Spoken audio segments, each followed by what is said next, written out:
অধিকাংশ পাপ, এবার টপিকে চলে আসলাম, খেয়াল করবেন, অধিকাংশ পাপ অন্যায় মানুষ দুনিয়ার লোভে পড়ে করে। ইভেন পৃথিবীতে যত গুনাহ আছে মানুষ দুনিয়ার লোভে এবং দুনিয়ার মায়াতে করে সব। আপনি আমাকে বলেন মানুষ হত্যা, হ্যাঁ, গিয়ে দেখেন নিশ্চয়ই কোনো স্বার্থ রয়েছে, হয়তোবা তার জমিতে সে দখল আন্দাজি দিচ্ছে, অথবা তার পছন্দের কোনো জিনিস বা নারী বা কোনো ক্ষমতা নিতে তাকে বাধা দিচ্ছে, এই জন্য মেরে দিয়েছে। তাহলে এই হত্যাটা কি জন্য করলো? আখিরাতের জন্য না দুনিয়ার জন্য? সুদ একটা মানুষ কেন খায়? সে ভাবে যে দুইতলা 5তলা 10তলা বিল্ডিং করবো, থাকবো, ঘুমাবো, দুনিয়াতে ভালোভাবে থাকবো। এই যে সুদের গুনাহ সে করলো, খেলো, কি কারণে খেলো? দুনিয়ার জন্য না আখিরাতের জন্য? দুনিয়ার জন্য। একটা মানুষ ঘুষ খায় কেন? দুনিয়াতে ভালো থাকবে এই জন্য, টাকা পয়সা থাকবে ভালো এই জন্য। আপনি বলবেন একটা মানুষ জেনা করে, এর পিছনে কারণটা কি? জেনা করে এই জন্য দুনিয়ার কিছু শান্তি তৃপ্তি সে অর্জন করবে, এই জন্য জেনা করলো। এটা কি আখিরাতের জন্য করলো না দুনিয়ার জন্য করলো? দুনিয়ার জন্য করলো। একটা মানুষ খাদ্যে ভেজাল মিশাই কেন? ওর ওজন একটু বেশি হবে, 10 কেজি চাল 12 কেজি হবে, টাকা বেশি পাবে, ওই টাকা দিয়ে বাড়ি ঘর করবে, থাকবে, ভালো মতো চলাফেরা করবে, দোকান আরো বড় করবে। আখিরাতের জন্য করলো। আপনি আমাকে একটা একটা পাপ নিয়ে এসে দেন, আমি প্রত্যেকটা পাপ প্রমাণ করে দেবো দুনিয়ার জন্য মানুষ করে। এর আর নাই, কোনো উত্তর নাই, কোনো কারণ নাই। আপনি যে কোনো পাপ আপনি আমার সামনে হাজির করে দেন। বলবেন একটা ছেলে মোবাইল চালায়, এটাও তো ইসলামের দৃষ্টিতে গেম খেলে, মোবাইল গেম খেলে, এটাও তো ইসলামের দৃষ্টিতে জায়েজ নাই।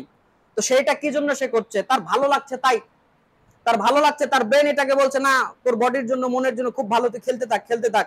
ও যে খেলছে, সময় নষ্ট করছে, যাই করছে, আখিরাতের জন্য না দুনিয়ার ওর আত্মার তৃপ্তির জন্য, ওর খায়েশাতের জন্য? দুনিয়ার জন্য, ওর আত্মার জন্য, ওর নিজের জন্য। আপনি এর নিজের আর দুনিয়ার বাইরে যত গুনাহ আপনি নিয়ে আসবেন সব প্রমাণিত হবে এগুলো এই কারণে হয়। শোনেন, রাসূলুল্লাহ সাল্লাল্লাহু আলাইহি ওয়াসাল্লাম বলেছেন উমর উম্মতি 60 সানাতান ওয়া 70 সানা, আমার উম্মতের গড় আয়ু হবে 60 থেকে 70 বছর।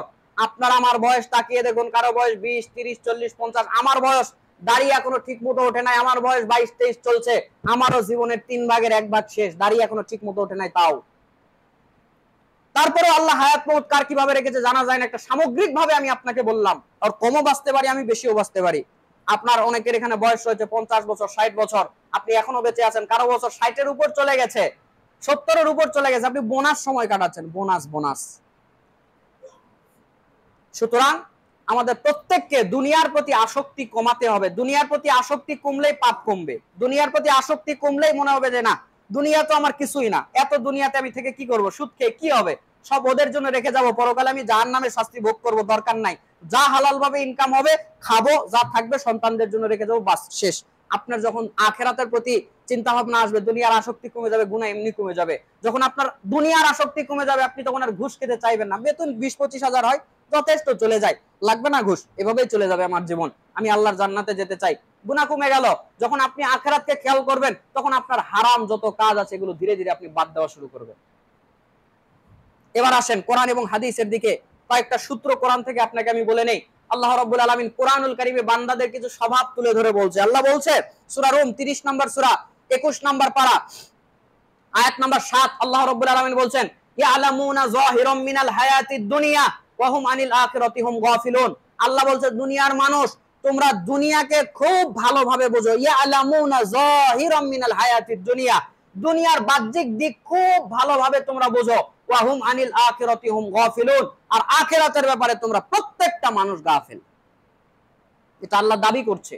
আপনি বললেন হুজুর কথা কি ঠিক হইলো, আমরা আখিরাতের ব্যাপারে গাফিল? আসলেও গাফিল। এখানে আমি কাউকে মনে কষ্ট দেওয়ার জন্য বলছি না, শুধু এখানে না, পুরো বাংলাদেশ আপনি যান, জরিপ করেন। একটা মানুষ, আপনি প্রত্যেক মসজিদে একটা মানুষ আপনি গিয়ে জরিপ করবেন যে মসজিদে যদি 100টা মুসল্লি হয়, 500টা মুসল্লি হয়, যদি জিজ্ঞেস করা হয় আয়াতুল কুরসি কার কার মুখস্থ আছে, আল্লাহ যে বললো তোমরা দুনিয়া বোঝো আখিরাত বোঝো না, এটা প্রমাণ দিচ্ছি।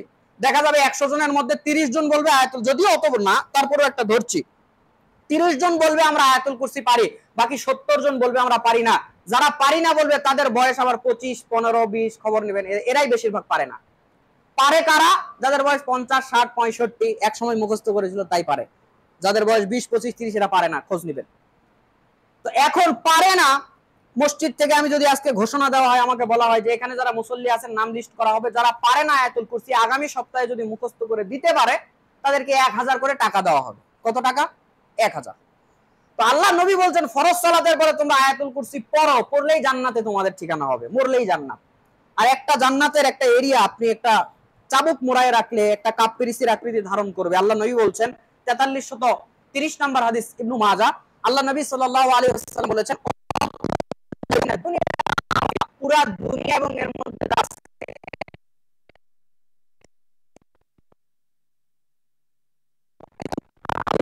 জান্নাত পেলেও কেউ 10 দুনিয়া পরিমাণ জান্নাত পাবে। তো আয়াতুল কুরসি পড়লে 5 ওয়াক্ত সালাতের পরে জান্নাতের এত বড় একটা এরিয়া আপনার জন্য খোলা হয়ে যাচ্ছে, আপনি সহজেই যেতে পারবেন। অথচ আয়াতুল কুরসি মুখস্থ নাই। জান্নাতের বিনিময়ে আপনার আমার আয়াতুল কুরসি মুখস্থ নাই। তবে এবার ঘোষণা দেওয়া হলো আগামী জুমাবার যারা যারা পারবেন মুখস্থ করে দিলে 1000 টাকা দেওয়া হবে। এবার বলেন ওই যে 70 জন পারতো না, 70 জনেই কি ওই অ্যামাউন্ট থাকবে? কমে আসবে, দেখবেন 50-এ চলে 50 জন পারছে এখন মসজিদে। যারা কোরআন পারে না ওরা বলবে বাংলাতে একটু লিখে দে বাবা, দেখি যদি মুখস্থ দিতে পারি 1000 টাকা। 1000 টাকা মানে ভালো একটা কাপড় হবে, 1000 টাকা মানে কালা ভুনা খেতে পারবো এখানে গিয়ে 2-3 সন্ধ্যা পেট ভরে। আল্লাহ বলছে ইয়ালামুনা যাহিরাম মিনাল হায়াতিদ দুনিয়া, আল্লাহ বলছে দুনিয়ার বাহ্যিক দিক তোমরা বোঝো, দুনিয়ার 1000 টাকা বোঝো, 1000 টাকাতে কাপড় কিনা যায়, 1000 টাকাতে কালা ভুনা খাওয়া যায়, এটা তোমরা বুঝো। ওয়াহুম আনিল আখিরাতি হুম গাফিলুন, আর আখিরাতের ব্যাপারে তোমরা গাফিল। জান্নাতের বিনিময়ে আয়াতুল কুরসি মুখস্থ হয় না, 1000 টাকা বলা হয়েছে মুখস্থ হয়ে গেছে। যার চোখে পাওয়ার নাই, ঠিক মতো দেখে না, ও চশমা পরে চেষ্টা করবে যে দেখি পারি কিনা আগামী সপ্তাহের মধ্যে 7 দিনের মধ্যে মুখস্থ একটা আয়াত মাত্র আয়াতুল কুরসি, দেখি পারি কিনা, যদি পারি 1000। এটা হচ্ছে মানুষের স্বভাব, আল্লাহ তুলে ধরছেন। আরো কিছু স্বভাব নেন, আল্লাহ বলছে সূরা কিয়ামা 75 নম্বর সূরার 20-21 নম্বর আয়াতে আল্লাহ রাব্বুল আলামিন বলছেন যে কাল্লা বাল তুহিব্বুনাল আজিলা ওয়া তাযারুনাল আখিরা, দুনিয়ার মানুষ তোমরা দুনিয়াকে বেশি বেশি প্রাধান্য দাও, দুনিয়ার মানুষ তোমরা দুনিয়াকে বেশি বেশি প্রাধান্য দাও, আর আখিরাতের ব্যাপারে তোমরা আখিরাতকে পিছনে রাখো, ফেলে রাখো। আল্লাহ আরো বলছেন সূরা ফাজর 30 নম্বর পারাতে 20 নম্বর আয়াতে আল্লাহ রাব্বুল আলামিন বলছেন ওয়া তুহিব্বুনা মালা হুব্বান জাম্মা, দুনিয়ার মানুষ তোমরা মাল সম্পদ জমাতে ভালোবাসো। সবাই বাসে, হুজুরও বাসে। হুজুরকে মাহফিলের জন্য দাওয়াত দেন, একবার অনেক হুজুর আছে টাকা চুক্তি করে না, তাদেরকে একটু আনবেন, আসবে, টাকা যদি কম দেন আগামী 5 বছর আর কোনো ডেট পাবেন না ওখানে। ট্রাই করবেন আপনি। আমি তো এই রাজনীতি, এটাও একটা রাজনীতির লাইন ভাই, আমি কি বলবো, এখনো মিডিয়া আছে, অনেক কথা আছে, এগুলো সব কথা বলা ঠিক না। এটাও একটা রাজনীতির লাইন, আপনি কম টাকা দিবেন ওকে আর পাবেন না, আগামী 5 বছর পাবেন না। বলবে না শিডিউল নাই, শিডিউল নাই, শিডিউল নাই, এটা বলা মাত্রই পেয়েছিলেন। আচ্ছা, আবার অনেকেই তো আছে যারা মাশাআল্লাহ চুক্তি করে যে এত টাকা দিতে হবে। আমি এরকম একটা এত টাকা আল্লাহর বক্তাকে একদিন ফোন দিলাম, আমার পরিচিত, তো বললাম কত দিতে হবে, বলছে 60। বলছে এত টাকা, ওরা বাচ্চা কাচ্চারা মাহফিল করতেছে, অত টাকা পারবে না। তো বলছে কত কি করবে, আমি বলছি ওরা 40,000 দিতে পারবে, তাও 40,000 সাহস করছে। বলছে না, খরচ টরচ বাদ দিয়ে 50,000 যদি না টিকে তাহলে কেমন হইলো, তাহলে কত দিতে হবে, বলে 55,000 টাকা দিতে হবে, আমার গাড়ি ভাড়া যাবে 5,000 টাকা, আর আমার 50 টিকে যাবে, সব বাদ দিয়ে 50 টিকাতে হবে, বাস ওনার টার্গেট। তো আমি এই কথা এজন্যই বললাম, আমার তখনই আয়াতটার কথা মনে হলো, আল্লাহ যে বলছে প্রত্যেকটা মানুষের স্বভাব তারা টাকা জমাতে ভালোবাসে, সবাই, আমিও আপনিও সবাই, এটা না কেউ বলতে পারবেন না, এটা মানুষের স্বভাব আল্লাহ তুলে ধরছে। একটু সামনে আপনারা আগে এসে বসেন, ফাঁকা জায়গা পূরণ করে, লোকজনদের একটু কষ্ট হয়ে যাচ্ছে, যাদের সামনে জায়গা আছে মাশাআল্লাহ। তো রাসূলুল্লাহ সাল্লাল্লাহু আলাইহি ওয়াসাল্লামের মর্মে একটু হাদিস শুনে নেন। তো আল্লাহ কোরআন থেকে বললো যে মানুষের এগুলো স্বভাব, আসক্তি, দুনিয়ার প্রতি আসক্তি মানুষের স্বভাব। আপনি একটা কথা মনে রাখবেন, দুনিয়ার প্রতি অনীহা আসক্তি আপনার জীবনেও তৈরি হবে না, আপনাকে তৈরি করে নিতে হবে। আমি আবারও বলছি, দুনিয়া আপনাকে কখনো তিতা লাগবে না। আর আপনি যদি টাকা পয়সা ইত্যাদি ধন দৌলত এসি ঘর ইত্যাদির মধ্যে যদি থাকেন, আরো না, আপনাকে এটা তৈরি করে নিতে হবে। আমি আবারও বলছি, দুনিয়ার প্রতি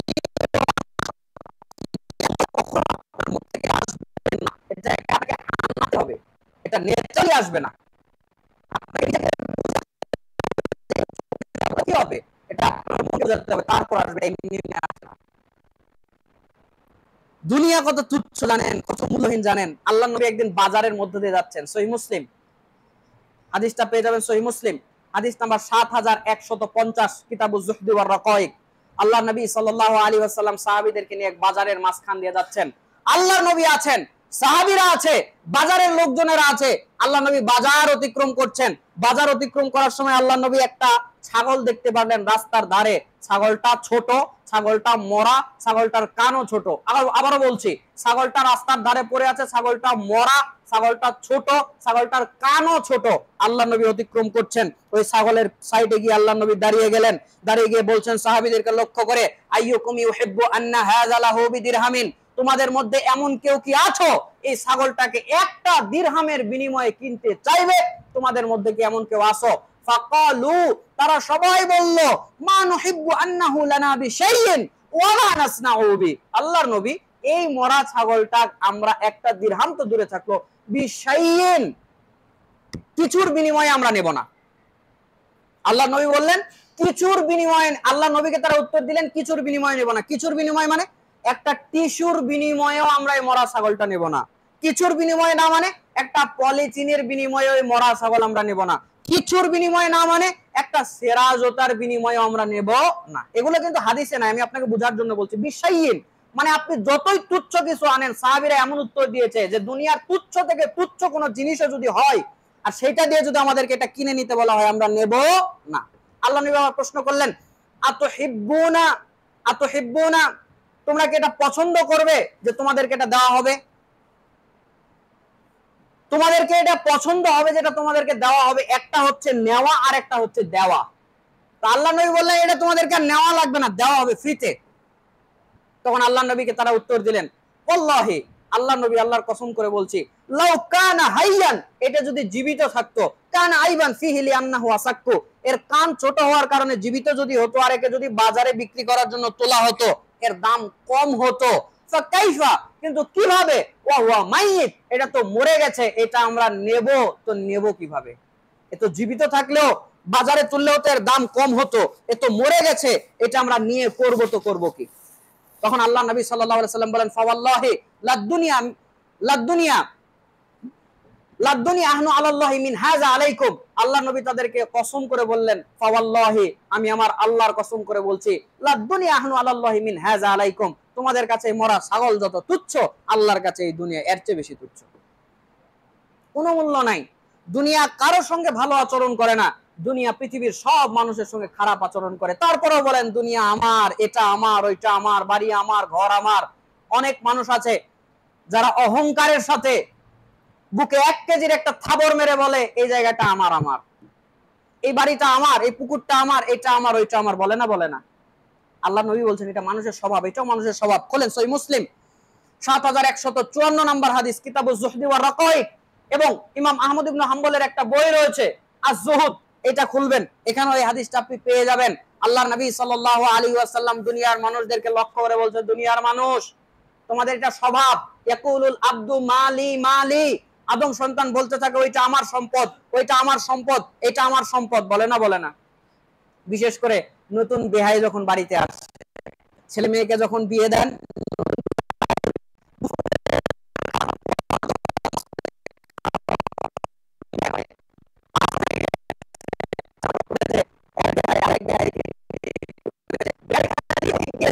যেদিকে বেহাই ওদের জমি রয়েছে, বেহাই শুধু ওই দিক দিয়ে যায় যেদিকে তাদের একটা পুকুর রয়েছে, বেহাই শুধু ওই দিক দিয়ে যায় যেখানে একটা সরিষার ক্ষেত রয়েছে, ধানের ক্ষেত রয়েছে, আলুর ক্ষেত রয়েছে। কেন?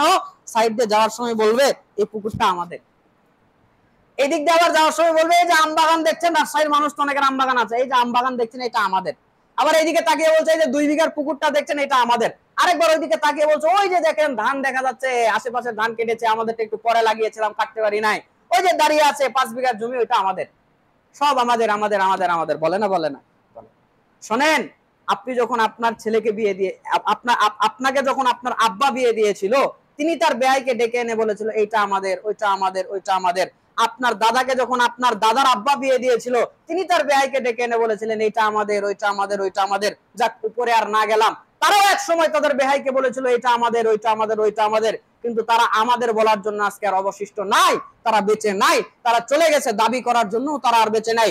আপনি আজকে আপনার সন্তানকে বিয়ে দিয়ে বেহাইকে ডেকে এনে বলছেন আমাদের, আমাদের। আপনার সন্তান তার সন্তানকে বিয়ে দিয়ে তার বেহাইকে ডেকে এনে বলবে আমাদের, আমাদের। আরে কয়জন ওইটাকে আমাদের, আমাদের বলেছে, আমার, আমার বলেছে? তার ঠিক আছে, আপনি অহংকার প্রকাশ করেন বুকে থাবা দিয়ে যে এটা আমার, ওইটা আমার। এটা নিজের থেকে দূর হবে না, কোনোদিন দূর করাতে হবে। এই নমনীয়তা আপনার মধ্যে কোনোদিন আসবে না। আপনাকে আমি হাদিস শুনিয়েছিলাম, কেন বলেন আমাদের? আমাদের বলা কোনো সম্পদকে সরাসরি জায়েজ নয়। আমি আপনাকে একদিন হাদিস শুনিয়েছিলাম না, ওই দিন একটা লোক খারাপ কাপড় চোপড় পরে এসেছিল আল্লাহ নবীর সামনে, পুরাতন ময়লা। আল্লাহ নবী তাকে প্রশ্ন করলেন যে তোমার কি কোনো সম্পদ নাই? তুমি যে এরকম কাপড় পুরাতন পরে এসেছো, তোমার কি কোনো সম্পদ নাই? আলাকা মালুম, তোমার কি কোনো মাল নাই? তখন তিনি রাসূল সাল্লাল্লাহু আলাইহি ওয়াসাল্লামকে বললেন, নাম, হ্যাঁ আছে। বলছে কি কি তোমার আছে বলো। তখন সে বলছে, কদ আতানি আল্লাহ মিনাল ইবলি ওয়াল খাইলি ওয়াল গানামি ওয়ার রকিক, আল্লাহ আমাকে দিয়েছে উট, খাইল মানে ঘোড়া, তারপর আপনার হচ্ছে রকিক মানে চাকর বাকর, ইবিল মানে উট। তো সেই লোকটা বললো যে কদ আতানি আল্লাহ, নিশ্চয় আল্লাহ আমাকে দিয়েছে উট, ঘোড়া, গরু, চাকর বাকর। সে কি বললো যে আমার আছে উট, আমার আছে গরু, আমার আছে চাকর বাকর? বলেছে কদ আতানি আল্লাহ, আল্লাহ আমাকে দিয়েছে। কেন? ওয়া নাহনুল ওয়ারিসুন। আল্লাহ কোরআনুল কারীমে বহুবার এই শব্দ, এই লাইন উচ্চারণ করেছেন, একই শব্দে বা ভিন্ন শব্দে, সার কথা একই। আল্লাহ বলছেন ওয়া নাহনুল ওয়ারিসুন, পুরা পৃথিবীর প্রকৃত মালিকানা কার? সুতরাং আমার বলে আপনি অহংকার কেন করছেন? জায়েজই নাই আমার বলা। ইমাম ইবনুল কাইয়িম রাহিমাহুল্লাহর একটি বই রয়েছে জাদুল মাদ, খুলে দেখবেন। এই আমার সম্পর্কে তার একটা আলোচনা রয়েছে। তিনি একটা অনুচ্ছেদ নিয়ে এসেছেন, ওখানে আলোচনা করেছেন যে এইটা বলা একটা শয়তানি আচরণ, আমার কোনো জিনিসকে বলা। ওইদিকে আমি গেলাম না। তো মানুষ বলে এটা আমার, ওইটা আমার, ওইটা আমার। তখন আল্লাহ নবী বলছেন ইন্নামা লাহু মিন মালিহি সালাসুন, আদম সন্তানের সম্পদ মাত্র তিনটা। আদম সম্পদ সব, আদম সন্তান বলো সম্পদ সব আমার, কিচ্ছু তোমাদের না। তিনটা। এক, তুমি যেটা খেয়েছো এটা শেষ হয়ে গেছে। আল্লাহ নবী সাল্লাল্লাহু আলাইহি ওয়াসাল্লাম বলেছেন যে ইন্নামা লাহু মিন মালিহি সালাসুন, মা আকালা ফাআফনা, যা খেয়েছো তা শেষ। ওয়া লাবিসা ফাআবলা, যা পরিধান করেছো নষ্ট হয়ে গেছে, পুরাতন হয়ে গেছে, ছিঁড়ে গেছে, নষ্ট। আও আতা ফাক্তানা, তোমার কাছে কেউ কিছু চেয়েছে তুমি দিয়েছো। খেয়াল করবেন, তোমার কাছে কেউ কিছু দিয়েছে, তুমি চেয়েছে, তুমি তাকে দিয়েছো। ওয়ামা সিওয়া, তুমি শুধু এইটাই জমা করেছো, এছাড়া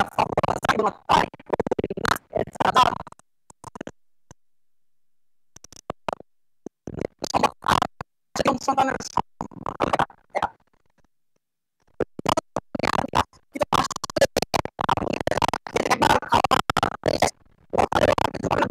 কিছু নাই। আপনি যা পরিধান করেছেন পুরাতন হয়ে গেছে, নষ্ট হয়ে গেছে, দুনিয়াতেও শেষ, আখিরাতেও আর কিছু পাবেন না। নাকি ভালো দামি 2000-এর উপরে পাঞ্জাবি পরলে পরকালে প্রত্যেক 100 প্রতি 10টা করে নেকি রয়েছে, এরকম কোন হাদিস জানা আছে আপনাদের নাকি? যে 2000-এর উপর যত 100 হবে, মানে 2200-2500 হলে মানে প্রত্যেক 100-10টা করে নেকি আছে, এরকম কোন কথা? এখানে যা পড়েছেন, দামি পড়লেও শেষ, কম দামি পড়লেও শেষ। তবে আল্লাহ নবী বলছেন কেউ তোমার কাছে কিছু চেয়েছে, তুমি দিয়েছো। ওয়ামা সিওয়া, তুমি শুধু এইটাই জমা করেছো। আদম সন্তান নিজের পকেটও চিনে না, আদম সন্তান মানুষের পকেটও চিনে না। বলবেন আপনি ছোট মানুষ, বয়স এখনো 20-23, আপনি পকেটের কি বোঝেন? আমাদের বয়স 50, 60, 65, আমরা পকেট চিনি না তো ইনকাম করে মানুষের পকেটে এতদিন রেখেছি না? আপনার বাড়িতে গিয়ে দিয়ে এসেছিলাম। আসলেও আপনি আপনার পকেট চিনেন না, আপনি না, প্রত্যেক আদম সন্তান এখন বর্তমানে যেই ভাবনা চিন্তাতে চলো, নিজের পকেট চিনে না। ধরেন আপনার 5 লক্ষ টাকা জমা আছে, আপনি জমা করেছেন, ব্যাংকে রেখেছেন, এটা কার পকেটে রেখেছেন? আপনার পকেটে না মানুষের পকেটে? না, মানে ব্যাংকে রেখেছেন থেকে মানুষের পকেটে, এই জন্য আমি কিন্তু বলছি না। কিভাবে মানুষের পকেটে জানেন? ধরেন 5 লাখ টাকা রেখে আপনি আজকে মরে গেছেন, তার 3-4 দিন 5 দিন পর আপনার 4টা যদি ছেলে থাকে, সব তো আর আপনার ভক্ত নয়, আপনার অর্থেরও কিছু ভক্ত আছে। ওরা এখন কথা বের করছে, বাপের তো 5 লাখ টাকা আছে, কেমনি কি করা যায় অমুক ব্যাংকে। তো কি করতে হবে? নিয়ম হলো সবাই মিলে একটা রেজুলেশন তৈরি করতে হবে, কাগজ বানাতে হবে, লিখতে হবে যে আমি আব্দুর রহমানের ছেলে আব্দুল সালাম, আমার আব্বা মারা গেছে, আপনাদের ব্যাংকে 5 লাখ টাকা রেখে গেছে, ওটা আমাদের কাছে হস্তান্তর করা হোক। রেজুলেশন করা হলো। মেয়ে এসে লিখলো, আমি ওনার মেয়ে রোকেয়া, আমার বাবা মারা গেছে, আপনাদের ব্যাংকে 5 লাখ রেখেছে, আমাদেরকে ফেরত দেন। এরকম করে আপনার স্ত্রী সহ 5-7 জনের, 10 জনের একটা নমিনি, একটা রেজুলেশন তৈরি করা হলো, করে ব্যাংকে জমা দেওয়া হবে। ব্যাংকওয়ালারা ছানবিন করে দেখে শুনে 5 লাখ টাকা পরিবারের কাছে হস্তান্তর করবে। ঘটনা এই তো নাকি? এখন আপনি রেখে মাত্র 5 দিন হয়ে গেছে, মরে গেছেন, 5 লাখ টাকা। 5-6 দিনের মধ্যে টাকা ভাগ করে খাওয়া দাওয়া, কে কোথায় ঋণ টিন ছিল কেউ শোধ করে দিয়েছে, কেউ ওইটা নিয়ে ব্যবসাতে লাগিয়ে দিয়েছে। আপনি মাত্র 5 দিন হয়েছে মরেছেন, আপনার টাকা ভাগ করে খাওয়া শেষ।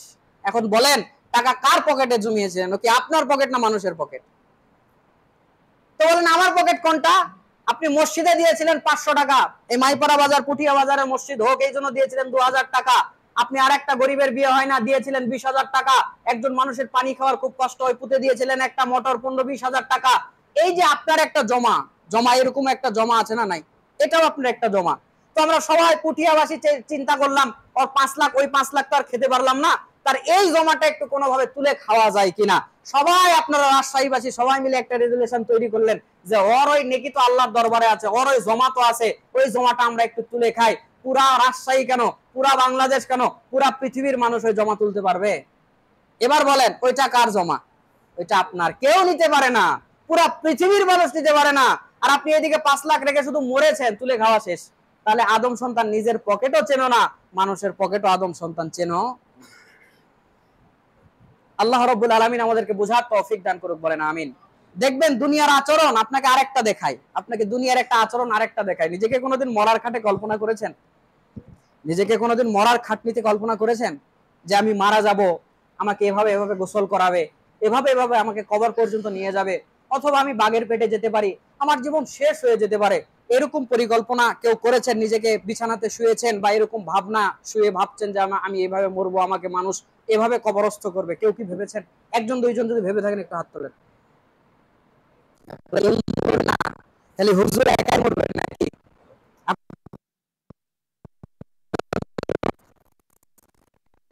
আদম সন্তানের পরিকল্পনা মানে জানেন, মোটরসাইকেলে চা খাচ্ছেন, আমার যদি একটা কার গাড়ি থাকতো এই গরমে এসি ছেড়ে দিয়ে কত আরামসে যে চলতাম। আপনার পরিকল্পনা করতে 1 সেকেন্ডও লাগে না, পরিকল্পনা করা শেষ। আপনার বাড়ির সাইডে একজনের বাড়ি 5 তলা, প্রত্যেক দিন ভাবেন আমার বাড়িটা 2 তলা, ওর বাড়ির সাইডে টয়লেটের মতো লাগে, 5 তলা, এভাবে তাকাতে। আর আমার বাড়ি 2 তলা, কবে যে 5 তলা করবো? দিনে 10 বার 20 বার পরিকল্পনা করেন। আপনার আমার পরিকল্পনা মানে আপনি 20,000 টাকার বেতনের চাকরি করেন, ওই অফিসে 50-40,000 টাকার বেতনেরও চাকরি আছে। আপনি ভাবছেন কবে যে ওই চেয়ারে বসবো, কবে যে 40,000 টাকা ইনকাম করব। এগুলো হচ্ছে আদম সন্তানের পরিকল্পনা। আরে আল্লাহ চাইলে আপনার 2 চাকা গাড়ি থেকে 4 চাকা হলে হতেও পারে, আবার নাও পারে। আপনি 20,000 টাকার বেতন থেকে 40,000 টাকার স্যালারিতে যেতে পারেন, আবার নাও পারেন। আপনি বাড়ি 2 তলা থেকে 5 তলা আপনি করতে পারেন, আল্লাহ চাইলে আবার নাও পারেন। এগুলো হতেও পারে, নাও পারে, কল্পনা করা শেষ। যেটা হবেই ওইটাই কল্পনা করা বাকি। কারো কি সন্দেহ আছে যে মরবো না? না, এটা কল্পনা হয় নাই। আপনি মোটরসাইকেল নিয়ে দাঁড়িয়ে আছেন, চা খাচ্ছেন, মোটরসাইকেলে হেলান দিয়ে একটা গাড়ি গেছে, 2 সেকেন্ডে পরিকল্পনা শেষ। যদি একটা কার গাড়ি এমন আমার থাকতো। অথচ আপনার বয়স 60 বছর হয়ে গেছে, মরবেন, তার একটা পরিকল্পনা নাই, তার একটা ভাবনা নাই। এই তো আদম সন্তানের ভাবনা। আমি আপনাকে এমনি বলেছি, এটা ভিতর থেকে কোনোদিন আসে না। দুনিয়ার প্রতি আসক্তি, এটা কাটাতে হয়। নেশা যেরকম, নেশার দিকে একবার মানুষ গেলে নেশা তাকে যেরকম পেয়ে বসে, ওইটাকে ধীরে ধীরে নিজ থেকে ছাড়াতে হয়। ঠিক দুনিয়ার লোভও তাই, এটা নিজের থেকে ধীরে ধীরে ছাড়াতে হবে। যে হাদিস বলার জন্য এই কথা বললাম, খোলেন আপনি সহিহ মুসলিম কিতাবুজ যুহদি ওয়ার রাকাইক, হাদিস নাম্বার 7155। রাসূলুল্লাহ সাল্লাল্লাহু আলাইহি ওয়াসাল্লাম বলেছেন, ইয়াতবাউল মাইয়িতা সালাসা ফায়ারজিউ উসনান ওয়া ইয়াবকা ওয়াহিদ ইয়াতবাউহু আহলুহু ওয়া মালুহু ওয়া আমালুহু ফায়ারজিউ আহলুহু ওয়া মালুহু ওয়া ইয়াবকা আমালুহু। আল্লাহর নবী বলছেন, একটা মানুষ যখন মরে যায়, তাকে আল্লাহ রাব্বুল আলামিন যখন তার রূহটা নিয়ে নেয়, সে যখন কবরে যায়, তাকে অনুসরণ করে করে 3টা জিনিস কবর পর্যন্ত যায়। ফায়ারজিউ উসনান, 2টা জিনিস ফেরত আসে, ওয়া ইয়াবকা ওয়াহিদ, আর তার সঙ্গে কবরে মাত্র একটা জিনিস থাকে, ইয়াতবাউহু আহলুহু ওয়া মালুহু ওয়া আমালু, তাকে অনুসরণ করে করে তার আপনজনেরা যায়, তার মাল যায় এবং তার আমল নামা যায়। আপনজন আর আমল নামা বুঝলেন, মাল সম্পদ মনে হয় বুঝলেন না। মাল সম্পদ বুঝেছেন? আপনি সকালে মারা গেছেন 9টায়, কবর খনন করার জন্য আপনার বাড়ি থেকে 2টা কোদাল গেছে 9টা 15 মিনিটে, এটা আপনার বাড়ির সম্পদ। কবর খনন করতে করতে শিকড় বের হয়েছে, কোদাল কাজ করে না, শাবল নিয়ে যাওয়া হয়েছে, এটা আপনার বাড়ির সম্পদ। মাটি তোলার জন্য 2টা টুকরি নিয়ে যাওয়া হয়েছে, এগুলো আপনার বাড়ির সম্পদ। আপনাকে বাঁশের বেড়া দিয়ে ঘেরা হবে, এই জন্য 2টা দাগ আছে, বাঁশ কাটতে হবে, এগুলো আপনার বাড়ির সম্পদ। তো আপনি যখন মরেন, এগুলো আপনার সাথে সাথে কবর পর্যন্ত যায়, কিন্তু দা খন্তা যা গেছে সব ফেরত আসে, আপনজনেরা ফেরত আসে। আল্লাহ নবী বলছেন, ওয়ায়াবকা আমালু, ওই ব্যক্তির আমল ছাড়া তার সঙ্গে কিচ্ছু থাকে না। সুতরাং দুনিয়ার প্রতি আসক্তি কাটাতে হবে। আমার সুযোগ হলে আমি যদি আপনাদের পক্ষ থেকে কথা পাই, এর উপরে সেকেন্ড আরেকটা বক্তব্য আমি দেব, কারণ অনেক হাদিস আয়াত রয়েছে, সব বলা তাড়াহুড়া করে সম্ভব না। যদি প্রয়োজন বোধ করেন, এর উপরে আমি আরেকটি লেকচার দেব ইনশাআল্লাহ, অথবা অন্য কোনো বিষয়ের উপরে কথা বলবো। তবে আজকে বক্তব্যের শেষ হাদিস, 15ই খুতবা শেষ করবো ইনশাআল্লাহ। আজকে বক্তব্যের শেষ হাদিস যারা শুধু নিরেট দুনিয়া করেন, মনে করছেন দুনিয়ার লোভ থেকে না বাঁচলে কি হবে, আল্লাহ আপনার বিরুদ্ধে পরিকল্পনা করবে, টিকতে পারবেন? আমি আবারও বলছি, যে ব্যক্তি শুধু দুনিয়া করবে আখেরাতকে বাদ দিয়ে, তার চিন্তা ভাবনার মধ্যে আখেরাতের কোনো লেশ নাই, কোনো জায়গা নাই তার চিন্তা ভাবনার মধ্যে আখেরাতের, আল্লাহ বলছেন ওর বিরুদ্ধে 3টা পরিকল্পনা আল্লাহ বলছে আমার পক্ষ থেকে থাকবে। কুলাতে পারবেন? কোথায় পাবেন? তিন নাম্বার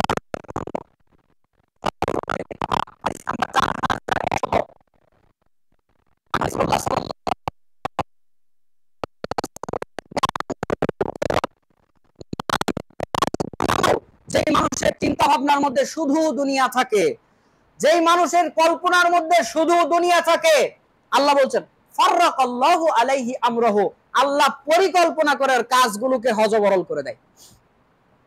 এটা কে করে? আল্লাহ করে। মনে করবেন না এমনি হচ্ছে, আল্লাহ বলছে আমি এটা নিজে করব। ওর আসরের নামাজ পড়ার জন্য আমাকে দেওয়ার জন্য 10 মিনিট সময় নাই, ঠিক আছে, কাজ গোছাতে পারবে না, তোমাকে কাজের হযবরলের মধ্যে আমি রাখবো। পড়া গোছাতে পারবে না তুমি, আসরের নামাজ পড়ার জন্য 10 মিনিট তোমার সময় দেওয়ার সময় নাই, লেখাপড়া দেখাও আল্লাহকে, আল্লাহ বলছে তোর লেখাপড়ার হযবরলই আমি কাটাবো না, তোর ইনকামের হযবরলই আমি কাটাবো না, তোর চাকরির প্রমোশনই ঠেকে থাকবে, কিছুই করতে পারবি না। যে প্রমোশনের জন্য 10 মিনিট সময় বেশি পরিশ্রম করছিস, তোর প্রমোশনই হবে না। এটা কে করবে? আল্লাহ। 2 নাম্বার ওয়াজআলা ফাকরাহু বাইনা আইনাইহি, যেই ব্যক্তি শুধু দুনিয়া দুনিয়া করে আল্লাহ তার চোখের সামনে অভাবকে ঝুলে রাখবে। 3 নাম্বার ওয়া আতাতহু দুনিয়া ওয়া হিয়া রাগিমা, আর যেই ব্যক্তি শুধু দুনিয়া দুনিয়া করবে, ওর তাকদিরে যা আছে এর বেশি আর সে কিছু পাবে না। অনেক সময় আপনি উত্তর খুঁজে পান না, হায় রে এই দুনিয়াতে, আপনি বলেন অনেক সময় হায় রে এই দুনিয়াতে যার আছে একেবারে 26 তলা, যার নাই তার পাঞ্জাবির উপরের বোতামও নাই। আপনি হিসাব মিলাতে পারেন না, কিরে ওর এত আছে আর এর একটা পাঞ্জাবির বোতামই লাগাতে পারেন না, নাই। হিসাব মিলাতে পারেন? পারেন না, পারবেনও না, কোনোদিনই পারবেন না। দুনিয়াতে এগুলো হিসাব আপনি মিলাতে পারবেন না, কারণ দুনিয়াতে প্রশ্নপত্র কি হবে এটা পরীক্ষক ছাড়া আর কারো হাতে নাই, আপনি মিলাতে পারবেন না। সব প্রশ্নের যে ছাত্ররা উত্তর দিতে পারবে এমন তো না, অনেক কিছু প্রশ্ন থাকবে যে ওটার উত্তর হচ্ছে না, কেউ পারছে না, 2-1 জন পারতেও পারে, নাও পারে, হিসাব মিলাতে পারবেন না। তো আল্লাহ বলতে যারা শুধু দুনিয়া দুনিয়া করার চোখের সামনে আমি অভাবকে ঝুলিয়ে রাখবো, আর ওর তাকদিরে যা আছে এর বেশি সে কিছু পাবে না। সময় সংক্ষেপ, হাদিসের পরের পার্টটা শুনে নেন। রাসূলুল্লাহ সাল্লাল্লাহু আলাইহি সাল্লাম অপর দিকে বলছেন ওমান কানাতিল আখিরাতু নিয়াতাহু, যেই মানুষের নিয়তের মধ্যে আখিরাত থাকে, যে মানুষের চিন্তা ভাবনার মধ্যে আখিরাত থাকে, জামা আল্লাহু লাহু আমরাহু, আল্লাহ পরিকল্পনা করে ওর কাজগুলোকে গুছিয়ে দেয়, আল্লাহ পরিকল্পনা করে ওর কাজগুলোকে সহজ করে দেয়। ওয়াজআলা গিনাহু ফি কলবি, আল্লাহ তার অন্তরকে ঐশ্বর্য মণ্ডিত করে দেয়। 3 নম্বরে ওয়াতাতহু দুনিয়া ওয়া হিয়া রাগিমা, আল্লাহ পুরা দুনিয়ার নিয়ামত এনে তার সামনে হাজির করে দেয়। আপনি হাদিসটা বুঝেন নাই যে দুনিয়াওয়ালা আল্লাহ বলছে তার দুনিয়াকে আল্লাহ হযবরল করে দিবে, অমিল করে দিবে, আর যা আখিরাত ওয়ালার কাজকে সহজ করে দিবে। কিভাবে? আপনারা ধান লাগান তো, ধান লাগান না? দেখবেন অনেক মানুষ ধান লাগিয়ে হাত পা ছেড়ে দিয়ে বসে আছে, ধান কেটে হাত পা ছেড়ে দিয়ে বসে আছে, ও সামনে আর একটা লোক দৌড়ে যাচ্ছে, ভাই ভাই ভাই কই যান? বলছে আর বললেন না ভাই, আপনি তো ধান টান কেটে সব শেষ করে দিয়েছেন, আমি মানুষ পাচ্ছি না, ধান পেকে ওইদিকে ঝুরঝুরে হয়ে সব জমিনে পড়ে যাচ্ছে, কি যে করি, চারিদিক দিয়ে পানি লাগিয়ে দিচ্ছে, ধান যে কেমন করে আনি? বলছে আমার তো ভাই কাটা মারা সব কাজ শেষ, এই আখিরাত ওয়ালা আসরের নামাজ পড়ার জন্য 10 মিনিট সময় আছে আর নাই। আল্লাহ বলছে এর কাজ সব সালটিয়ে দিব, তোরে শুধু দৌড়ের উপরে রাখবো, থাক দৌড়ের উপরে। এই মর্মে আরেকটি হাদিস হয়েছে, আল্লাহ নবী সাল্লাল্লাহু আলাইহি ওয়াসাল্লাম বলেছেন ইবনু আদম তাফাররাগ লি ইবাদাতি আমলা সাদরাকা গিনান ওয়া আশুদ্দা ফাকরাক ওয়া ইল্লাম তাফআল মা লা তুকা ইয়াদাকা শুগলান ওয়া আশুদ্দা ফাকরাক। আল্লাহ নবী বলছেন আদম সন্তান, আমাকে যদি সময় তুমি না দাও, আমাকে যদি তুমি সময় দাও, তোমাকে আমি 2টা প্রতিদান দেব। এক, তোমার অভাবকে আমি মিটিয়ে দেব, প্রয়োজনকে মিটিয়ে দেব, আর তোমার অন্তরকে ঐশ্বর্য মণ্ডিত করে দেব। আর যদি তুমি আমাকে সময় না দাও, যদি তুমি আল্লাহর রাস্তায় দান না করো, সালাত আদায় না করো, সিয়াম পালন না করো, আল্লাহ বলছে তোমার হাতকে আমি কাজ দ্বারা পরিপূর্ণ করে রাখবো, ওয়ালাম আশুদ্দা ফাকরাক, তোমার অভাব আমি কোনোদিন মিটাবো না। তোর কাজ আল্লাহ সহজ করে দিয়েছে, আখিরাত ওয়ালা, ওর কাজ কঠিন, দুনিয়াওয়ালা। অপরদিকে দেখেন আল্লাহ বলছে যা আখিরাত ওয়ালা হবে, যা সম্পদ আছে 50,000 টাকা 1 লাখ টাকা মাসে 5,000 টাকা ঋণ হবে। কেন? এমন একটা 50,000 টাকা মাসে ইনকাম করে, প্রতিদিন খরচ যায় 2,000। জোরে বলেন আছে না নাই? বাপের ইনকাম কত? 50, আর ওর দিনে যায় কত? 2,000, মাস শেষে কত? 60,000, 10,000 ঋণ। সংসার চালাবে বাপ কি দিয়ে? না দিলে যে গলাতে এসে ছুরি ধরে। আল্লাহ বলছে দুনিয়া করার জন্য সময় আছে, আখিরাত করার জন্য সময় নাই। এমন বেটা দিব তোর 1 টাকা বাড়াতে দিবে না, 1 টাকা হতে দিবে না। আসরের নামাজ পড়ার সময় নাই, মাগরিবের 10 মিনিট দেওয়ার সময় নাই, তোর 1টা টাকা জমাতে পারবি না। মাস শেষ হওয়ার আগে তোর টাকা শেষ। অপরদিকে একটা মানুষ 10,000 টাকা মাসে ইনকাম করে, সব দেওয়ার পর 2,000 টাকা টিকেছে, ও 2,000 কই খরচ করবে জায়গা খুঁজে পায় না। ছেলে বলছে আব্বা আপেল খাবো, বলছে ঠিক আছে কালকে পুঠিয়া বাজার থেকে এনে দেবো। সকালে আপেল নিতে যাবে, ছেলের খালা এসেছে, 1 কেজি আপেল নিয়ে এসেছে, 1 কেজি কমলা নিয়ে এসেছে, 1 প্যাকেট বিস্কিট নিয়ে এসেছে, 1 প্যাকেট চানাচুর নিয়ে এসেছে। ওর টাকাও ভাঙা লাগে না, আপেলও খাওয়া হয়। সন্ধ্যার দিকে গেছে, টাকাটা ভাঙাতে হবে, একটা দোকানে ভালো খিচুড়ি পাওয়া যায়, কালা ভুনা পাওয়া যায়, যাই এখানে খেয়ে আসি, খেয়ে আসবো, একটু টাকাটাও ভাঙুক। খেতে গেছে, ক্লাস 10 এর বন্ধুর সঙ্গে দেখা, গল্প হলো, খাওয়া দাওয়া হলো। বিল দেওয়ার সময় বন্ধু বলছে তুমি এই কাজ করে না বন্ধু, অনেকদিন পর দেখা, বিলটা আমি দেই। হায় আল্লাহ, এর আপেলও খাওয়া হয়, কালা ভুনাও খাওয়া হয়, 1,000 টাকাও ভাঙানো লাগে না। আল্লাহ বলছে আমি তোমার জন্য যথেষ্ট করে দেবো, তোমারও তো চিন্তা কেন, তোমাকে কালা ভুনাও খাওয়াবো, আপেলও খাওয়াবো, সব খাওয়াবো, খরচ তোমার কিছু করা লাগবে না। আমরা দেশ দুনিয়া ঘুরে যে জিনিস খাই, যে বাড়ি ঘরে আমাদেরকে একটু রেস্টের জন্য যে কারণে রাখে, ভাইজান আমাদের বাড়িঘর খাওয়া দাওয়া অত উন্নত মানের নয়। আমি মাঝে মধ্যে ভাবি, এমন এমন জায়গাগুলোতে যাই, এমন এমন বাড়িঘর, ওয়াশরুম, আমি ভাবি আল্লাহ এগুলো ঘর কবে আমরা বানাবো, কবে এসে থাকবো, দেখ দরকার নেই, ঘুরছি ফিরছি, এ তো ধোকা হচ্ছে, 2-4 রাত থাকা হচ্ছে, বের হয়ে যাওয়া হচ্ছে, হিসাব তো একই। তো আল্লাহ বলছে তোমাদের ইনকাম করা লাগবে না, সব পুরা হয়ে যাবে, প্রয়োজন সব পুরা হয়ে যাবে। 3 নাম্বার আল্লাহ বলছেন দুনিয়া ওয়াহিয়া রাগিমা, যে ব্যক্তি আখিরাত ওয়ালা হবে, পুরা দুনিয়া এনে আল্লাহ তার সামনে হাজির করে দিবে, আর সে দুনিয়ার পাগল, ওর কাছ থেকে শুধু দুনিয়া পালাতে থাকবে।